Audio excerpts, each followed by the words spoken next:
Hey everybody, Sneaky Narcotic, back at it again with another YouTube video. And today we're going to go over some more Throne of Eldraine spoilers. Before we get into the video, guys, I'd ask y'all to please like, share, and subscribe. It would mean a lot to me, and I would greatly appreciate it. Before we get into the spoilers of the video, I would like to tell y'all how I look at the cards. So first I look at them through the eyes of Commander, then Historic, then Standard, then Brawl, and lastly, because the set is so beautiful and is based off of multiple different fairy tales and stories, I'd like to look at it through the eyes of art. Without further ado, guys, let's get into the actual spoilers of the video. Starting with the first card of the day, Castle Vantress. So there are 5 different castles, and this is the first one. It's a land, it's a rare. Castle Ventris enters the battlefield tapped unless you control an island. It taps for a blue mana, and then it has an ability that says pay 2 generic and 2 blue mana, tap it, scry 2. Without Ventris' knowledge, the realm would lose itself in darkness. So, I'd like to mention when it comes to any of these castle cards that they're not legendary, which seems a little off to me based off of the lore, but I kind of see why they're not legendary, and I dig it, you know? So in Standard, Brawl, and Historic, let's start there. I think they'll see some semblance of play. Scrying 2 is not the best thing you can do, but it gives you something to do if you run out of things to do, basically. If you have free floating 5 mana, because it would be this card plus 4 other mana, then you can scry 2 and make sure that you're not going to run into some more lands. So, out of the castles today, this is probably, I think, the third best. Probably the third best of the castles. I think you'll see play in Commander too, because of the long game. In Commander, you do end up having open mana in Commander and wanting to use this card. But Historic, Standard, and Brawl, I think it's honestly probably going to have to prove itself, because sometimes it can be a little faster in Standard and Historic than getting to turn 8 and not having anything to do. You know what I mean? So, Brawl, on the other chance, in 1v1, I think it will still be a turn 8 win. But if it's, 1 versus 3, or, 1v1, v1, v1, then I think it will see play, because you'll again get to go to those long games past turn 8, and this card will all of a sudden become more relevant. The next card is Acclaimed Contender. 2 generic, 1 white, creature, human, knight, rare. When Acclaimed Contender enters the battlefield, if you control another knight, look at the top 5 cards of your library. You may reveal a knight, or equipment, or legendary artifact card from among them and put it into your hand. Put the rest on the bottom of your library in a random order. And it is a 3/3 for 3. That basically, look at the top 5. Does a limited tutor. That's what I like to call a limited tutor. Look at the top 5 cards. Granted, if you are playing this card, you're probably going to be playing a knight or equipment or legendary heavy deck. So your top 5 cards, getting one of those is definitely going to happen. I think you'll see playing the Knight Brawl deck. I don't know about Standard just quite yet. Possibly. It could be one of those, because it's 3 mana, basically draw a card. 3 mana, 3/3, and draw a card. So, possibly in Standard and Historic. In Commander, it's kind of going to have to prove itself to me in Commander. I don't really see a lot of Knight or enchantment. Knight or equipment or a legendary artifact heavy decks. So it's going to have to prove itself to me. Maybe there will be a big Knight Commander deck after this. Who knows? Escape to the Wilds. 3 generic, 1 red, 1 green, sorcery, rare. Exile the top 5 cards of your library. You may play cards exiled this way until the end of your next turn. You may play an additional land this turn. The guards kindled the hearth and locked the door to Elowin's chamber. By morning, the fire was out and Elowin was gone. So, I think this card will see play. It's kind of expensive, but it is a 5 mana, draw 5 cards, basically. Because it says exile this way until the end of your next turn. So it gives you a whole turn turn and a half, basically, to do things. So I definitely think you'll see play probably all the way down the board, especially Commander, especially Brawl. Standard and Historic, possibly. That 5 mana cost is kind of expensive, but it is in red and green, so those two have the potential to ramp up, whether it's Rekindling Phoenix or Llanowar Elves. So I think definitely could see some play. Castle Embereth. So Castle Embereth enters the battlefield tapped unless you control a mountain. Tap it, add 1 red mana. Pay 1 generic 2 red mana and tap it. Creatures you control get +1/+0 until end of turn. Without Embereth's courage, the realm would falter and fall. So I like this card because it kind of gives your creatures fire breathing. It's a half anthem to your creatures for 4 mana. That's not bad, I would say. But it's not the best. So, like, out of the lands, I would probably rate this number 4 out of the 5 lands. Oh, yes. Castle Garenbrig. It is a land. It is a rare. Castle Garenbrig enters the battlefield tapped unless you control a forest. Tap it, add 1 green mana.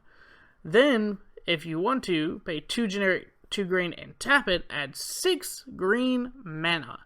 Spend this mana only to cast creature spells or activate abilities of creatures. Without Garenbrig's strength, the realm would succumb to the wilds. So, this card honestly is like number 2 to me. It's a green for, it's basically a 4-second tap for 2 if you have 5 mana. So, yeah, adding 6 green mana is pretty good, in my opinion. Yeah, you have to spend it on creature spells or activate abilities of creatures, but if you have this in your deck, you're going to do that anyways.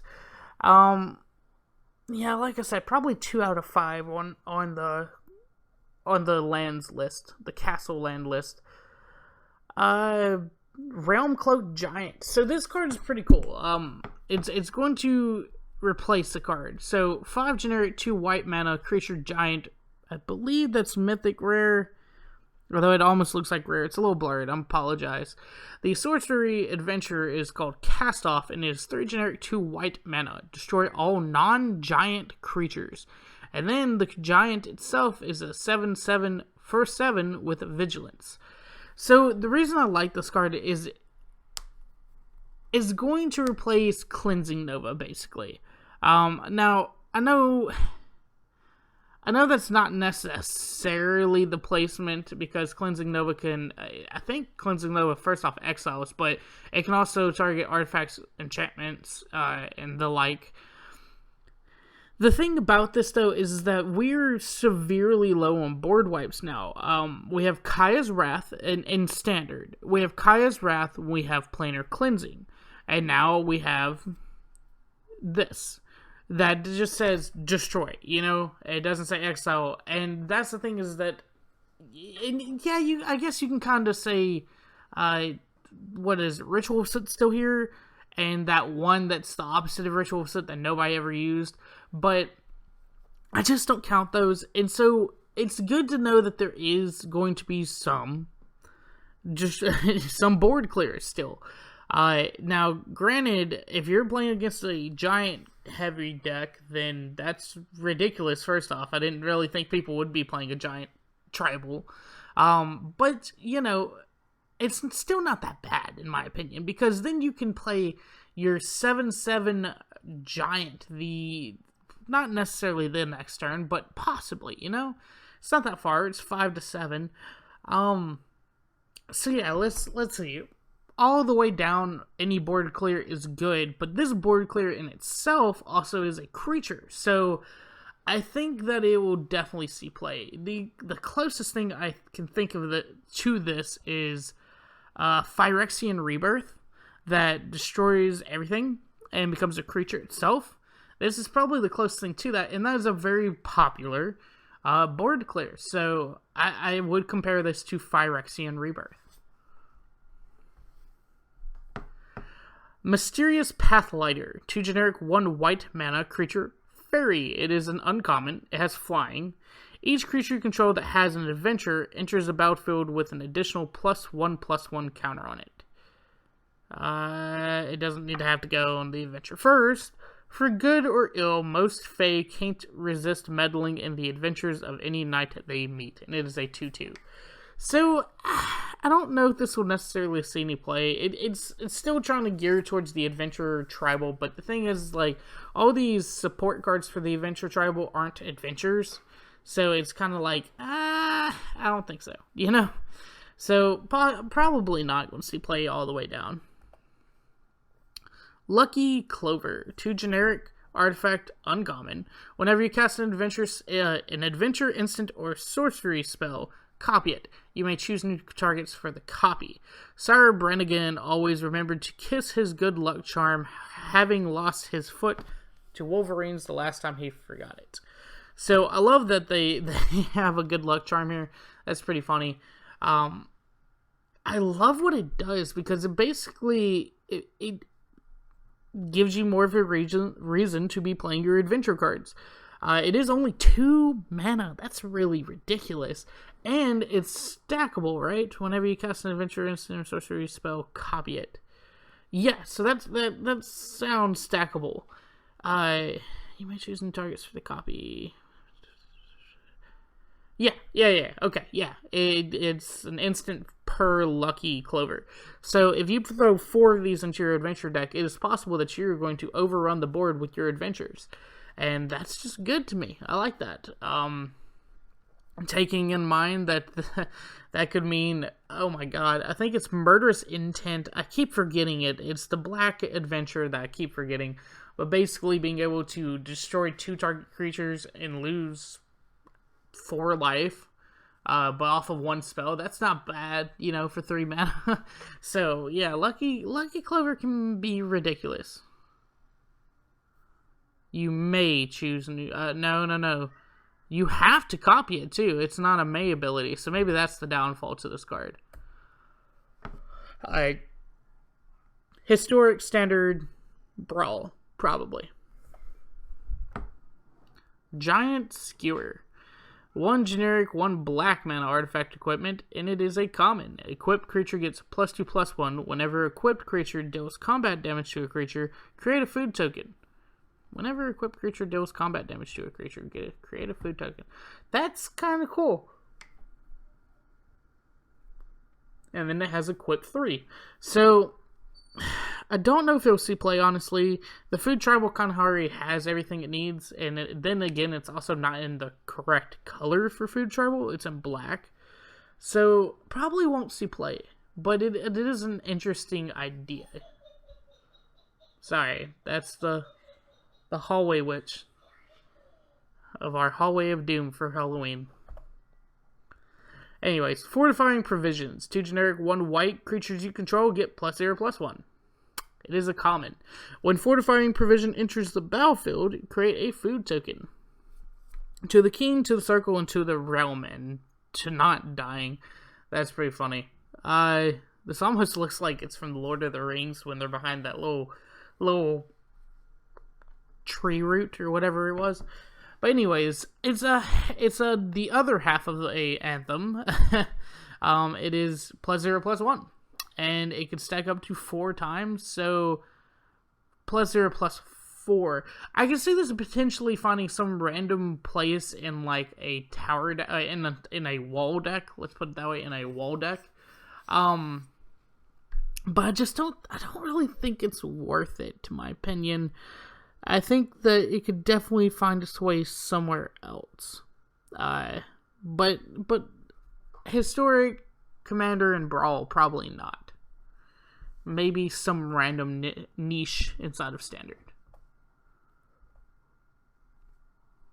Garenbrig Carver. 3 generic, 1 green, creature, human, warrior, common. Shield Might. 1 generic, 1 green, instant adventure. Target creature gets +2/+2 until end of turn. And then it says, countless knights of Garenburg owe their lives to his peerless craftsmanship. And it is a 3/2 for 4. probably won't see any play. It's definitely going to be able to see play in, like, sealed and draft, but probably won't see play outside of that. Shepherd of the Flock. 1 generic, 1 white creature, human. I almost called it a peasant. It is an uncommon. It says Usher to Safety is an instant adventure for 1 white mana. Return target permanent you control to its owner's hand. Not all heroes carry swords, and it is a 3/1. So, again, probably won't see play outside of, like, draft and sealed, because standard, I just don't think it sees a possibility. If it was a blink card, it would be different, but white doesn't notoriously have blink cards, so, you know, it's kind of would have been out of placement anyways. Yes, Fae of Wishes. So this, I would like to keep in mind the whole lucky charm thing here, the lucky Clover, being able to, whenever you cast an adventure, instant, or sorcery spell, copy it. Keep this in mind for this card, and let's just say we have 1 lucky Clover out, so that way we can be in Commander or Brawl or whatever. For this card right here. Fae of Wishes. 1 generic, 1 blue, creature, fairy, wizard, and it is a rare. Granted, 3 generic and 1 blue mana, sorcery adventure. You may choose a non-creature card you own from outside the game, reveal it, and put it into your hand. So, the reason I said that is because that would mean that you could do this twice, 3 times, 4 times, 5 times. It's ridiculous. That lucky charm is actually in here, but or lucky Clover. But anyways, that in itself is ridiculous. Now, a lot of times when they say owned from outside the game, it has to be in some semblance of a sideboard. These are called wish cards. From my knowledge, they get you games from outside get you cards from outside the game. And Commander, these cards are not necessarily banned, but they are taboo because Commander doesn't have a sideboard. So it's not like, unless you register certain cards and kind of say from the beginning, or unless if you're doing competitively, that the competition says you can use these cards, then it'll be fine. But it's kind of one of those cheating mechanics in Magic the Gathering. And that's why it's very interesting that they even printed this. Because, let's look at the creature itself. It's a 1 generic, 1 blue, 1/4 flying creature, fairy, wizard, that has 1 generic, 1 blue mana, discard 2 cards, return Fae of Wishes to its owner's hand. So that way you can play the sorcery again. So that's kind of ridiculous, honestly. A card that could potentially go in my mono blue commander deck, but that just feels so cheap, I wouldn't use it in my commander deck. So let's keep this for standard, modern, legacy, historic now, but let's keep it out of Brawl and Commander, because then it kind of gets just cheating. It gets super cheating, because then I can grab Omniscience and be like, I have 10 mana now, so here you go. I'll continue to play out my deck and win forever. You know? So anyways, this card's ridiculous in itself, just in standard, in historic. This card's really good, because then you can go grab a board clear. You can go grab your alternate win condition if it's not a creature, which means Jace, Wielder of Mysteries. You can go grab a legendary artifact. I mean, there's so many things that... Let me put it like this. There are 2 different 2-mana counter spells that were in standard, and it was Negate, and it was Essence Scatter. And people notoriously played Negate like 5 times more than they would play Essence Scatter, because Negate did so much more, countered so much more stuff than Essence Scatter countering its one thing. So I would like to mention that, because that's basically what this card says is, don't let your win con be a creature. So anyways, guys, let's get into the translations here today. The first one is Giant. It is a giant. I don't think it's actually called Giant. That's just what the translation from the website said. It's 4 hybrid mana of red or green. again, let's go over what hybrid mana means for Commander and Brawl. If you use hybrid mana cards, the commander for that deck has to have both colors in his color identity. So for instance, you would have to be playing with a red and green commander, or a red and green plus other color commander. So anyways, it's a giant. It is a giant creature. It is an uncommon. It says giant can't be blocked by knights or walls, and then it is a 5/5. I don't really see it seeing play. It's a 4-mana 5/5, and yeah, it can't be blocked by knights or walls. The knights is kind of relevant if knight tribal starts taking over standard. I'm not sure about it though, you know? Just not sure about it. I feel like there's more text in there than what's translated, but this was all that was translated, so. Ah, yes, lovely card. Castle Locthwain. This takes the number 1 place here. So it is a land. It is a rare. It says, Castle Locthwain enters the battlefield tapped unless you control a swamp. Tap symbol, add... That's not right. Tap and add a black mana, not a red mana. I'm going to need to check these translations from now on. Pay 1 generic and 2 black mana. Tap this card, draw a card, then you lose life equal to the number of cards in your hand. Now, that's not that bad, especially in Commander and Brawl, because life is a little more dispensable. And even in Standard and Historic, because black runs out of its hand really fast, actually. So, losing 1 life from drawing a card, and that card being the only one, even if you lose 2 life from drawing a card, it's really not that bad of a payoff in black. And right now, black has some life linkers, so it's even doubly not that bad of a payoff. So, I think this card is definitely playable. I think it's ridiculous because black doesn't get a lot of drawing, especially off of lands. Black doesn't really get utility lands. Like, last couple of lands I've seen from black, let's just forget the fall leaves for a second. I don't really remember there being a utility land in Ixalan for black, but I remember there was Cabal Stronghold, and I don't really count that because that was just ramping in black. So really, there's not a lot of black do good things for land, so I'm kind of happy about this. I'm building a mono black commander coming soon. It's probably going to be a Yara from this set, and it's going to be really good, and this card is going to probably be in it.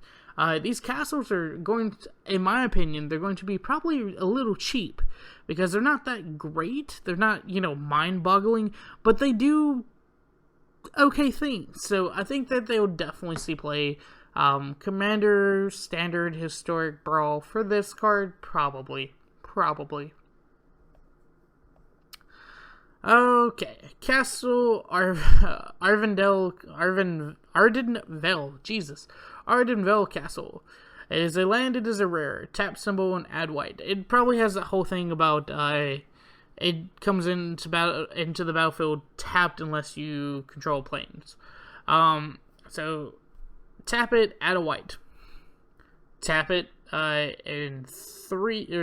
tap 2 generic and 2 white mana and tap it. Create a 1/1 white human creature token. Honestly, that is so useless. That is a 5 mana 1/1 human creature token. That's the reason why this is, in my opinion, is the number 5 castle. It's the worst castle out of them all because it makes a 1/1 human creature token. That's it. Nothing else. There's no death touch, there's no lifelink, there's no flying, there's no vigilance, no first strike, nothing.